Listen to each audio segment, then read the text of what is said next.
ধর্মনগর থানা এলাকার নোয়াপাড়া গীতা ভবন সংলগ্ন এলাকায় ড্রাগসের আদান প্রদান হবে। সেই খবরের ভিত্তিতে ধর্মনগর থানার পুলিশ ওই এলাকায় যায়। সন্ধ্যা 6টা নাগাদ একটি পালসার বাইক এবং একটি মাহেন্দ্রা থার গাড়ি নিয়ে ওই এলাকাতে দুই যুবক আসতেই তাদের ঘিরে ফেলে পুলিশ। জবরুল হক নামে এক নেশা কারবারিকে আটক করে, কিন্তু অপর আরেক নেশা কারবারি পালিয়ে যেতে সক্ষম হয়। পরবর্তী সময়ে AS23A38055 নম্বরের গাড়িতে তল্লাশি চালিয়ে 10,000 ইয়াবা ট্যাবলেট উদ্ধার করা হয়। ধৃত যুবকের বিরুদ্ধে ধর্মনগর থানায় NDPS এর একটি ধারায় মামলা নিয়ে তদন্ত চালাচ্ছে ধর্মনগর থানার পুলিশ। সংবাদ মাধ্যমের সামনে এমনটাই জানিয়েছেন উত্তর জেলার পুলিশ সুপার ভানুপদ চক্রবর্তী।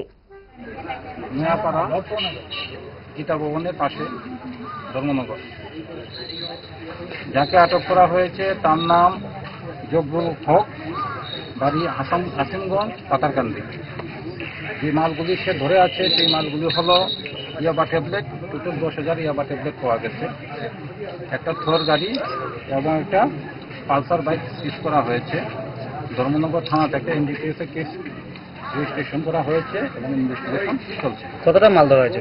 10,000 ইয়াবা ট্যাবলেট ধরা হয়েছে। কালো বাজার মূল্য কত হয়েছে? কালো বাজার মূল্য প্রায় 50 লক্ষ টাকা। স্যার, ও কি একা ছিল নাকি আরো? একজন পালিয়ে যায়,